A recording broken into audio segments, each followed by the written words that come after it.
Hi hello friends, இந்த வீடியோவில் வாழைப்பழம் வச்சு ஒரு சூப்பரான ஈவினிங் ஸ்நாக்ஸ் வாழைப்பழம் இனிப்பு போண்டா எப்படி பண்ணுறதுன்னு தான் பார்க்க போகிறோம். ஆக்சுவலாக இது பண்ணுறது ரொம்பவே ஈஸி, 10 நிமிஷத்தில் பண்ணி முடிச்சிடலாம்.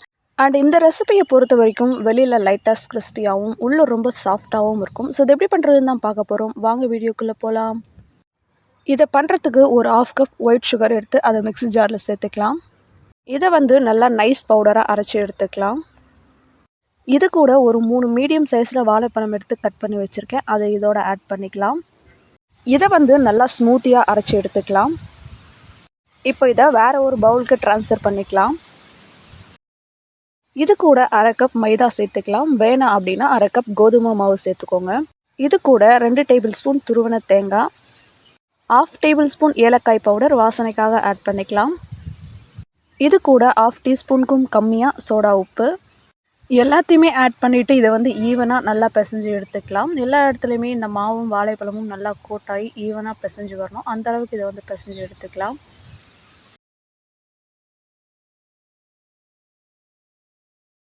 பாருங்கள், நல்லா இந்த அளவுக்கு பிசைஞ்சு எடுத்தாச்சு. இப்போ வேறு ஒரு பாத்திரத்தில் ஆயில் ஹீட் பண்ணிக்கலாம். இது மீடியமாக ஹீட் ஆனாலே போதும். இப்போ நம்ம கலந்து வச்சுருக்க மாவுலேருந்து குட்டி குட்டி பால்ஸாக எடுத்து ஆயிலில் போட்டு ஃப்ரை பண்ணிக்கலாம். ஆயில் மீடியம் ஹீட்டில் இருக்குது. இதில் இந்த குட்டி குட்டி பனானா பால்ஸ் ஆட் பண்ணிக்கலாம்.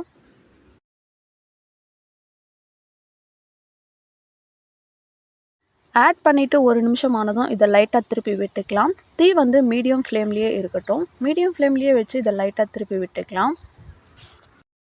இதை மீடியம் ஃப்ளேம்லேயே வச்சு எல்லா பக்கமும் லைட்டாக திருப்பி விட்டுட்டே இருந்தோம் அப்படின்னா தான் இது எல்லா பக்கமும் ஈவனாக வெந்து வரும். தீ அதிகமாக வச்சுட்டோம் அப்படின்னா மேலே மட்டும் வெந்துடும், உள்ளே வேகாத மாதிரி இருக்கும்.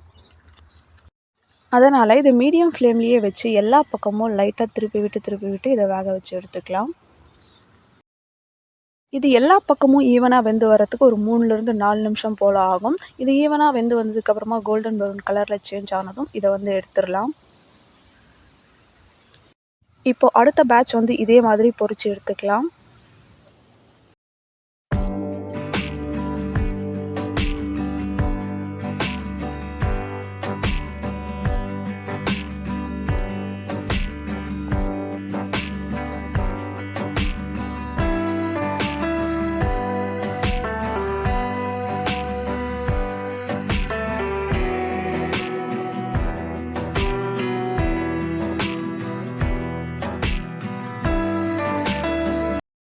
அவ்வளோதான், நம்மளுடைய சூப்பரான ஈவினிங் ஸ்நாக்ஸ் வாழைப்பழம் இனிப்பு போண்டா சூப்பராக ரெடி ஆயிடுச்சு. நீங்களும் இதே மாதிரி செஞ்சு பார்த்துட்டு எப்படி இருந்துச்சுன்னு கமெண்ட்டில் சொல்லுங்கள். வேறு ஒரு வீடியோவில் பார்க்கலாம். பாய்.